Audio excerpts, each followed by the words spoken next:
Okay, today we're going to be talking about, excuse me, eating meat and fish together and related halachas. In two places, the Shulchan Aruch speaks about that din. One is in Yordan, Kuf Tezayin. One is in Aruch, Kuf Gimel. And the halacha that we're in the middle of, which is Tzadi Hey Sefalev, is neither of those places. But it fits very prominently into a question that has to do with meat and fish. That's going to be at the very end of today. So that's what we're going to talk about in general, meat and fish, and eventually we're going to get to that question, which does have to do with our din Tzadi Hey. Okay, so the question, the din starts like this. The Gemara says in Psachim, Hahi Benisa, Da'at Fi Bahad Bishra. This Benisa, Benisa is a kind of a fish. There's a someone in a journal called Hamayan found the Arabic translation. They're sure going to say that it's the bini fish. It's a certain fish that was around in Bavel. Whatever, they had some Latin name to also, which I can't pronounce. So this Benisa, that's a kind of a fish that was baked together with that was roasted together in an oven together with meat. So Rava said that you can't eat it with meat, with milk, because it's fleshings. So since it was cooked with meat, so it's fleshings. So you can't eat it with kutach, which is a kind of a dairy product. That's what Rava said. And Rashi says that you shouldn't even eat it by itself, because the fact that it was cooked with meat is that it causes bad breath. That's misharecha, and that's a different makil. Understand that? And davracher means that it causes tsaras. Okay, so that's the Gemara says that the machlokes in the Gemara whether if you cook fish and meat together, whether you're allowed to eat it by itself. But you're for sure not allowed to eat it with milk. It's a question of you allowed to eat it by itself. So the Mechaber passes like Rava. Passes like Rashi. I'm sorry. That's also. But he adds two details to it. One is that it's also that the Gemara says a case where they were cooked together, and the Shulchan Aruch says no, it's even if they weren't cooked together, even just to eat them together is also included in this issur also. It's not only if they were cooked. Second is that the Gemara says the Gemara just says you shouldn't do it because it causes bad breath and tsaras, but Shulchan Aruch says it as that a person shouldn't do it because it's a sakana. In Aruch, when he says it is, we're going to get to this in a second, in a little bit. We'll talk about whether washing your hands in between.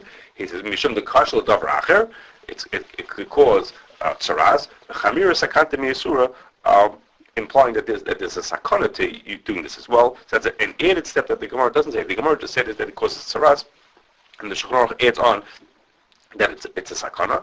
And then there's two other little details that are not in Shulchan Aruch, and that is it's assumed that even though the Gemara says it's specifically for this benisa fish, it applies to all fish, and even though the Gemara says it for meat, it applies to poultry also. That's what Achronim said. It's assuming to all those things.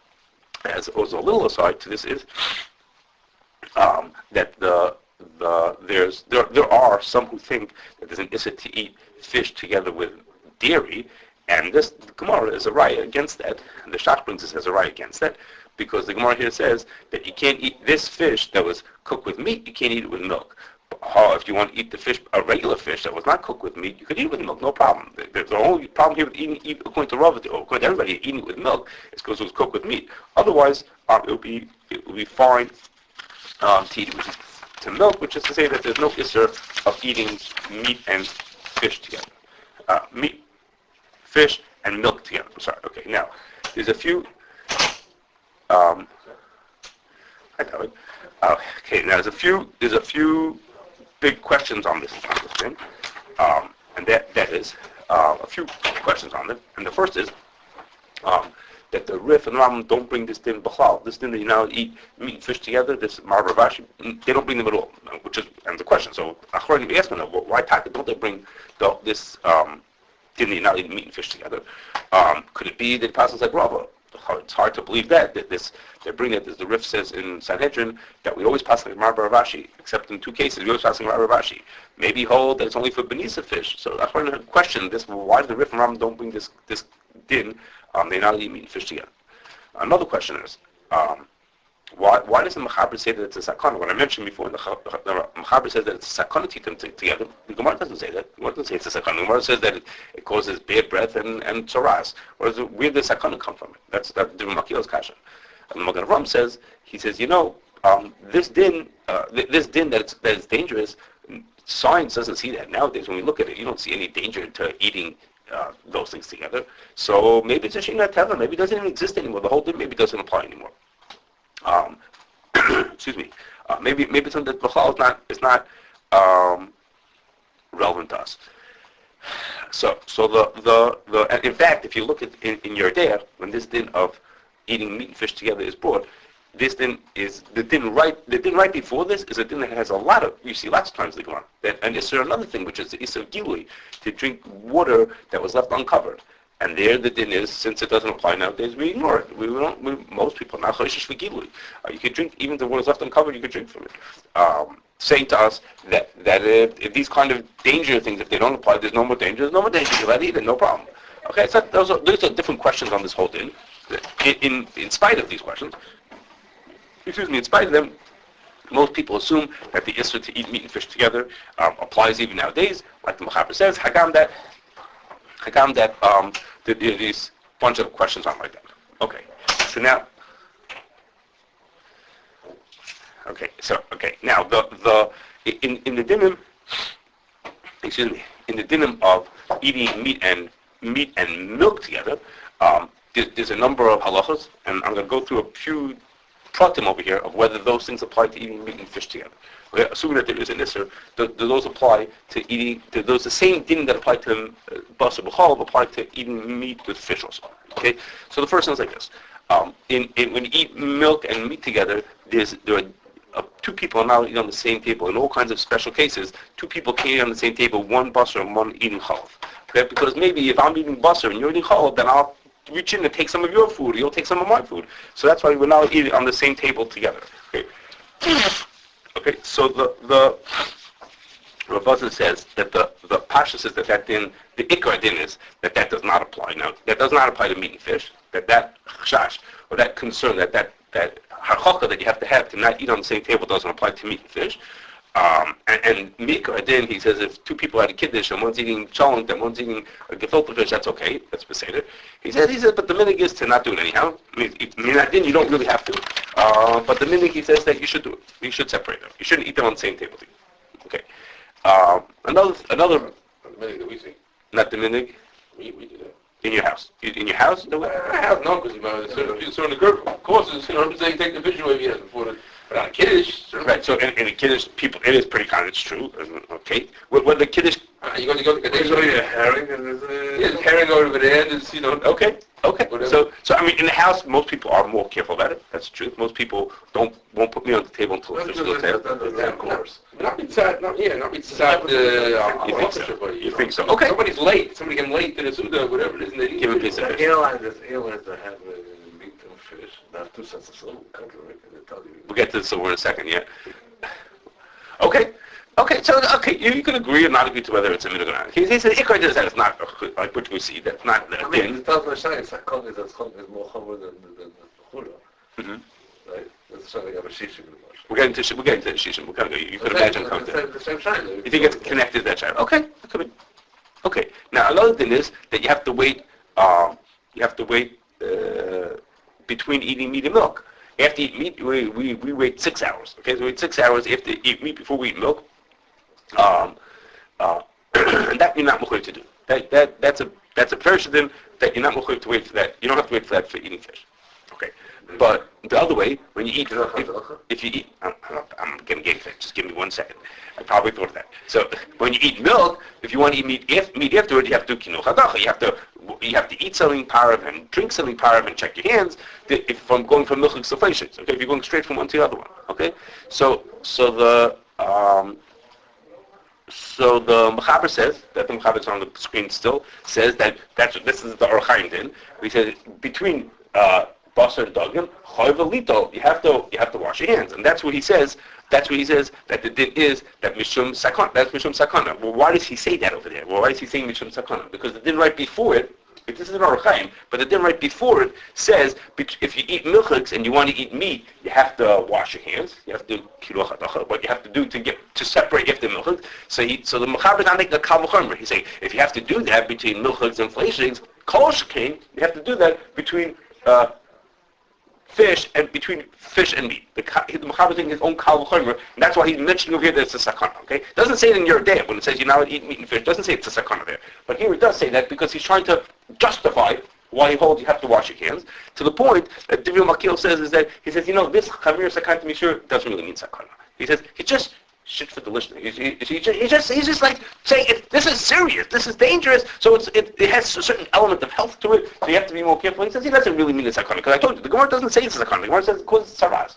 Like he said, Mishur the Kashrus davar acher. So Machaber just means this to say isn't that important to you also? So you should wash your hands also. That's what he learns. And that's what the Machaber holds. The Ramah says that the ikra din is. I'm sorry, the Ramah's not on the screen, but the Ramah says that the ikra din is you're not mechuyev to wash your hands, you're not mechuyev to, but the minig is to do it anyhow. To drink, the Ramah says the minig is to eat and drink something in between it. And the Chacham says a variation of that. He says you're not mechuyev to do it, but you should drink something. Okay, so people do all kinds of things in that. Again, the Machaber says you're mechuyev to. The Ramah says you should eat and drink something, and the Chacham says you should drink something. Okay, we need something not to wash your hands. Right, no, that's washing. That's the Mechaber says that. The Mechaber says that. The Rambam says you're not able to do that. The Rambam says that the minig is to eat and drink. It is not to wash your hands. Like a step down from that. Okay, fine. That's the Indian. These kind of separations between milchiks, meat and fish. Okay, how they compare to separating between milk and meat. Okay. The next thing is bitul b'shishim, as I've mentioned. There's a bunch of examples of that. Okay, so by basar b'chalav, what's in my basar b'chalav? It said if you don't taste the basar, you don't taste the chalav, if it's bitul b'shishim, then it's not issur. Okay. So if you hold that you have to wash your hands, why don't you wait? If you hold as meat and fish. So you have to wait time between meat and fish. Okay, that's a good question. I'm not sure the answer to that question. Okay. Okay, fair. I'm not sure. Okay. That's true. So you're being a riot from Aruch Chaim that's what he holds why the issur is for why you have to wait 6 hours. Yeah, bring a riot from there. Okay, I don't know. Okay, it's a good question. I'm not sure.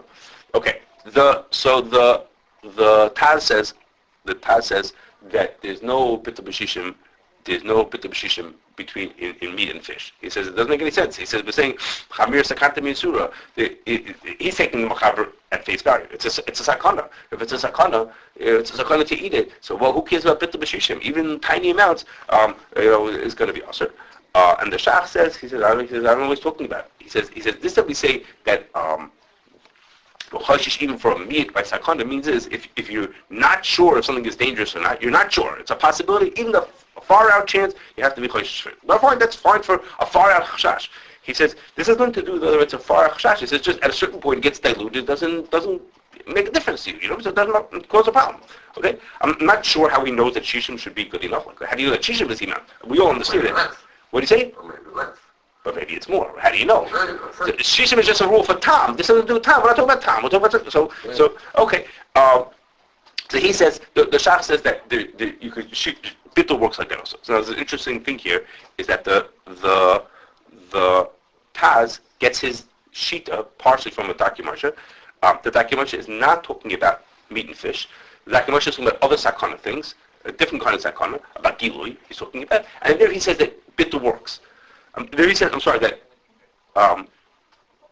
something that bitul does not work. So the Pri Megadim brings a raya that the Rama really holds that bitul does work. Okay, again, the Taz is based on a documentation, not about fish. The Pri Megadim has right from within fish that like this. And what is it?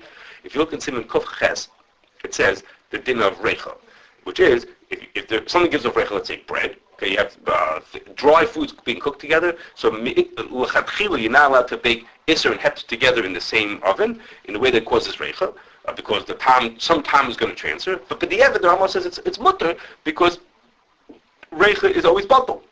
The amount of reicha that transfers from here to there is always so little that it's batal.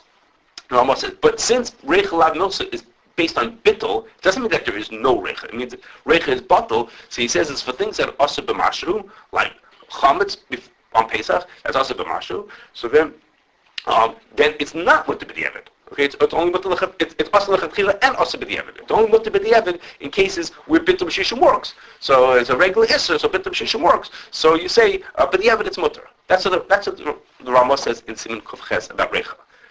In Siman Kuf Kazayin, which is the din about meat and fish, the Ramah says is that you shouldn't bake meat and fish in the oven together, but if it's in a way that only causes reicha, then it's mutter. Okay? So what does that tell you? If it only causes reicha, it's mutter. So that means is because this is not asur b'marshal, because it's b'al b'shishim like everybody else. Okay, so Pri Megadim brings it as a raya that the Ramah holds that bitul b'shishim does work for this concern of meat and fish together. Okay, Pri Megadim brings it as a raya, not like what I'm telling you from that the Taz from the document from. Okay, the Makil wants to say maybe an answer to it. Okay, that's a Pri Megadim track. Okay. Anyhow, so most people, a lot of the Achronim assume, like the Shach, that bitul b'shishim does work for meat and fish. And the Chassam Sofer has an interesting way of saying it. He says is nowadays, I told you before, the Magen Avraham says that there's no sakon altogether. No one sees any danger to it. So we just do it because it's a minhag. Okay, so hagam bitul b'shishim. Even if sakon wouldn't be bitul b'shishim, a minhag could be bitul b'shishim. Okay, that's also a funny way of saying it because you usually think of a minhag as you do whatever what the original was. But okay, fine. This happened once. A neighbor was making fish. They had ground fish and they were cooking it themselves. Okay, not like a gefilte fish loaf. They were making it themselves. So they ground the fish and they made these balls of fish and they were cooking them in a pot of water. Okay, but instead of putting into their pot of water they put into the chicken soup. Okay, they have two pots. They have one with water and one with chicken soup. They took the balls of fish and dunked it into the chicken soup. And then they of course realized their mistake. So they fished out the fish. They scooped out the fish balls out of the soup. The shaila was now could they eat the fish and could they eat the soup? So the fish had been cooked with chicken. That was hopeless. But the shaila was the other way. Could they eat the soup? Because it had tam from the fish in it. So assuming that the fish would be bitul b'shishim, think the fish bowl compared to how much soup there was, then it would have been mutter. Okay, now, before we get to some examples of it, there's one more angle of this bitul b'shishim, and that is, should there be issur bitul l'chatchila? If we assume that you can, that meat and fish could be bitul b'shishim in each other, is an issur bitul l'chatchila? So Pesach Tshuva says, no, he says, Em vatlan issur l'chatchila. This is not issur, this is just dangerous. And no shayach, there's an issur d'rabbanan to be vatlan issur l'chatchila. There's not a problem over here. Okay? Yud says, no, it's not true. You see? The Yud. Because a bitul l'chatchila works for everything. It makes a difference if it's heter or issur. It means don't do things that they're not supposed to happen.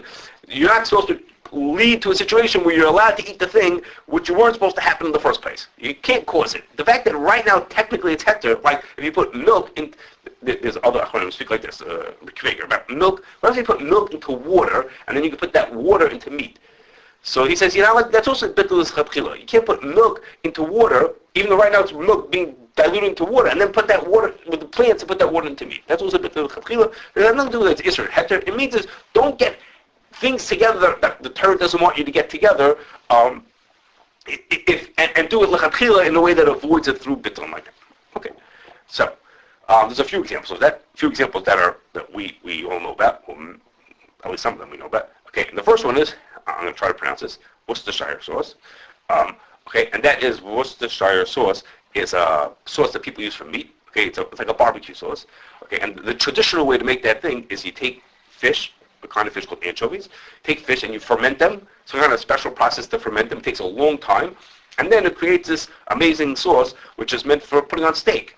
Okay, so if you make it the real way, then you can't do it. You're not allowed to put it onto steak. You can eat it on something else. You can't put it onto meat because it has fish in it. So you can't put fish onto meat. It's like the case of the Gemara. You're not allowed to do that. Okay, but that's how you make the traditional one. Most companies are not patient enough or care enough to make it the official way. So what they do is they just put in a flavor. They put in a commercially made flavor that tastes like Worcestershire sauce.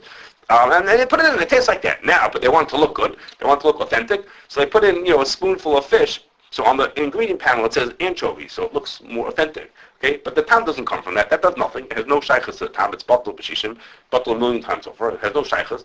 It's just there just so the label looks good that it says that it has fish. So if you buy that kind, the kind that has very little fish, where the fish is bitul b'shishim, and assuming we go out the shach that says that sakana things could be bitul b'shishim, then you're good, and you could put it onto your meat. Okay, whether the hashgacha should do it depends on whether you think there's issur of bitulus l'chachila for this case. I mean, should the hashgacha let them call this parav and not mention that there's any fish in it? Because, or not, it depends on whether you think there's an issur of bitulus l'chachila. In this case, it happens to be that most hashgachas would allow that to be called parav. It's really but they're allowed to call parav. Okay, and another example is, I don't know if you ever saw this, which is, there's fish oil. There's a few ways to get something called omega-3, some kind of fatty acid that's supposed to be healthy for you. So there's different ways to get it. You can get it from flaxseed, that's nothing, that's parav. But you can also get it from fish oil. And some people put it into juice and other foods, juices and margarine and cereals. And because of that, there's an orange juice out there that has an OK with an F next to it. Okay, so you should know that because this one, their omega-3 fatty acid that has in it comes from fish, and they hold that would be a kind of bitulus l'chachila to do it in. So essentially, what's going on is that they're telling you there's fish in there. If you think that you can't be mevatel it, then you can't eat. You can't eat with your meat. But if you think that you can, then they put that on that they were yotze that we were not mevatel l'chachila. But then you can go ahead and eat it because of course it's batel. There's a tiny bit. How much oil do you think there is in that in the orange juice? Okay. Another example that's maybe more for most people is marshmallows. Okay, and a marshmallow is sugar and water in a foam structure. Okay, that foam structure that they're in is made by protein. Okay, now you could use for protein to make kosher ones. All right, okay. The usual way you make that protein is by using gelatin, and the reason why they use gelatin is because when gelatin is made into this kind of a setup, into this structure, it melts at body temperature.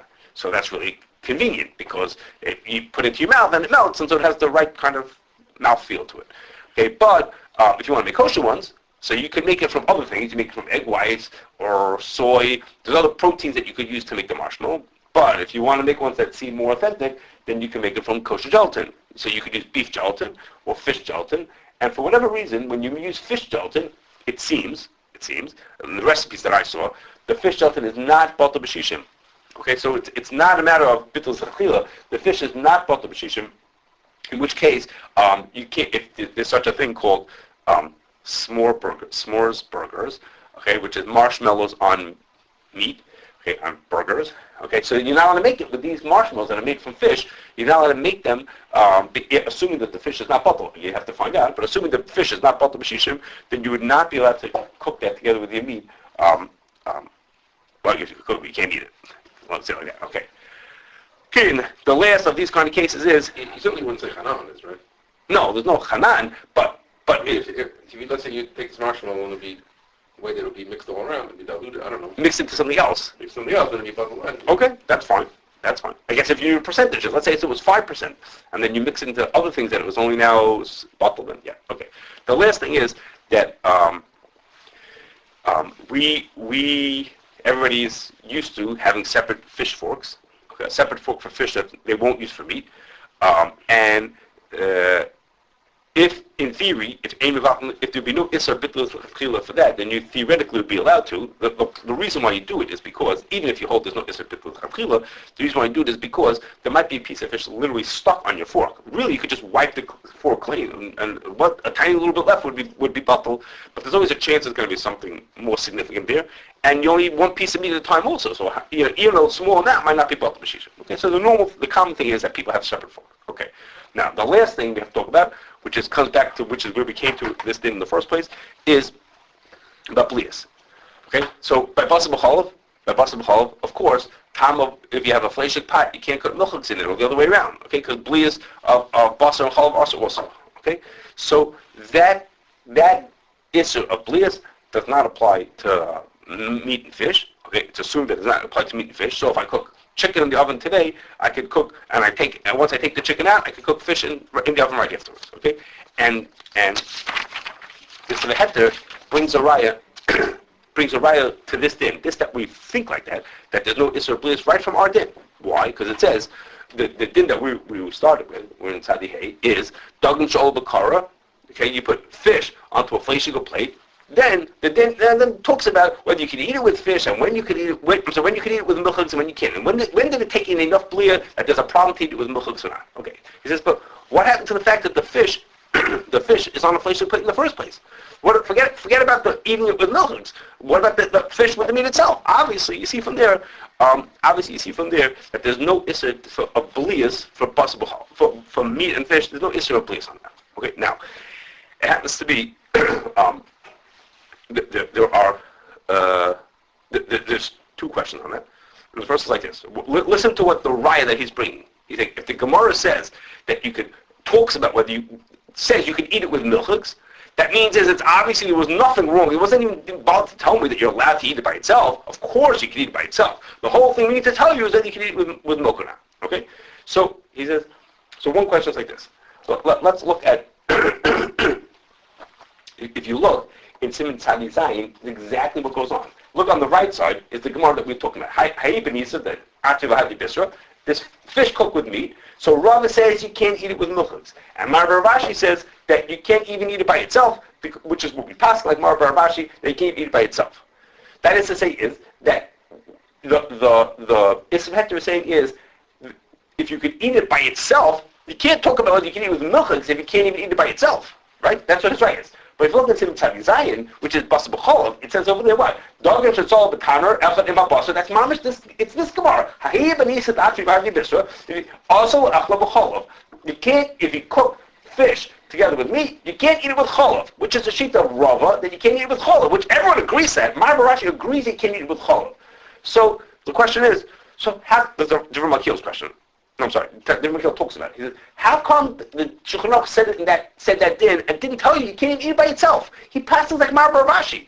So how come he didn't say over there that if you cook them in the oven, he said asla achlan b'cholov, implying you can eat it by itself. That's not true. He doesn't know like that. What does that tell you? It tells you is that sometimes you could say a din, and there are other cases there are other reasons why it's also. I didn't bother to tell you that because you'll turn the page to Sim Kuf Tezai and you'll find out there's a different reason why you can't eat it also. The fact that he only told you half of the issur doesn't prove that there isn't any other issur other than that.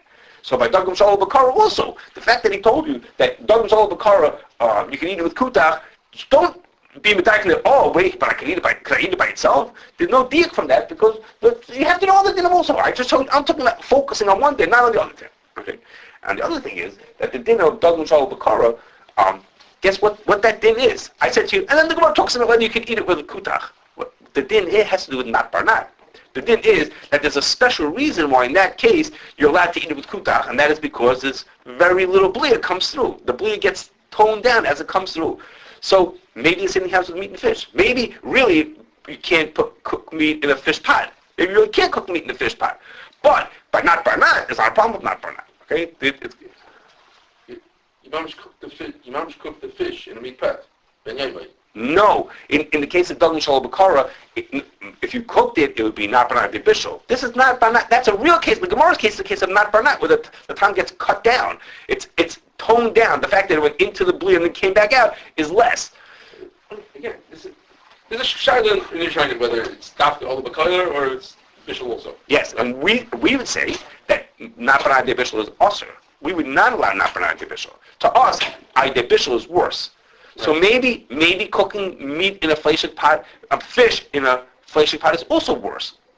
You can't prove from the fact that Dagam Shalom Bakara is mutter doesn't mean that Dagam that would be cooking. According to those that are machalek, yeah, according to us, perhaps it's not right. Correct. The raya is from a case of a Gemara. He said, look, the Gemara says you're allowed to eat it, put it onto the same plate, and there's nothing wrong with it. But the Gemara doesn't say that you could cook it in the pot. I know the pashtus is not like that. If you had piece of meat and there was all of a curry and a milk thing, you would have a problem, right? So the thing itself, yes, and that combination of the thing itself is a problem. But that's okay. But it's not the same amount of time. So maybe for meat and fish, a little bit is mutter. You're saying it doesn't sound like that. Either it's yes or no. Okay, you continue. That's fine. Okay. So there are people who have separate fish pots. Okay, separate ones that they don't follow this thing, they don't accept this, and they don't want to have meat and fish together, even in the same blios. Most people don't. Most people would cook one and the other, and they don't care about that. So even those that have it, I don't think I don't know anybody that's makbid. I heard people have fish pots in my family, but I don't know people that makbid all the way through. Make sure they're makbid on kalim. You know? So why do they have a fish pot? What's the reason? I don't know. Okay. No, you're right. It's supposed to be based on kalim, but they're only makbid up to a point. Only a certain amount. Okay. Okay. Now even those one make up. I mean, most people who assume that it's mutter, that's only if it's blios. If to be be'en, then you're not allowed. So this is all a question of do you have to worry about blios in the pot? Okay. So, for example, there's such thing as a grill board. Okay, it's something you put on your barbecue. You instead of putting the meat right onto the racks, the metal racks, you put a piece of wood on there that the thing cooks on that, and somehow that's good for it. Okay, so that if it has be'en left on it, you can't put burgers on it now, take off the burgers and put fish onto it while there's still be'en in it. Okay, in a pot, nobody would do that. Nobody in the pot would use a dirty pot like that, but in a grill board, people would. So you're not allowed to do that. A variation of that, someone asked us was, what about an instant pot? Okay, an instant pot it's a pressure cooker. Okay, so the pot itself, of course, you're going to clean between one thing and the next. So that's not the shiloh. Shiloh is that the instant pot, in order to make it into a pressure cooker, the chamber seals well and has gaskets. It has rubber pieces in it that have a million cracks and crevices. They're very hard to clean. Like we tell people they can't kasher them because it's impossible to clean it. So many cracks and crevices to make the seal to make it into a pressure cooker. So what about that? Would you be allowed to use it for meat and fish? The same one. Make cooked meat now, clean the pot, and now you fish in it. So the pot itself is not the problem. No problem. But what about the fact that there might be be'en left in the rest of the pieces where it's hard to clean? So at first I thought it's a part of the question of is it bitul l'chatchila, part of that question. But then I realized that maybe it's even more kal than that, because we have this din back in Hagal's Kalim that how much be'en do you have to get rid of? We have this thing we call kedarach hamachatim. Okay, there's other ways to call that, which is you only have to clean as much as people normally clean, and the little bits that are left, it's not considered bitul l'chatchila. It's considered in kashrus levatel on the little bits that are left. So over here also, the little bit, I'm not going to put Pesach with bitul doesn't work, that's not going to work. But for us, the little bit, you clean it like a normal person does. Everybody thinks this is a clean instant pot. The fact that there's little bits left that are going to be batel, everyone ignores that, pays no attention to it. So it's clean enough for this kind of a thing. The rest that's left is in kashrus levatel. So then you could be, as long as you clean the pot, clean it like regular, make it normally clean, that little bit's shouldn't make a difference.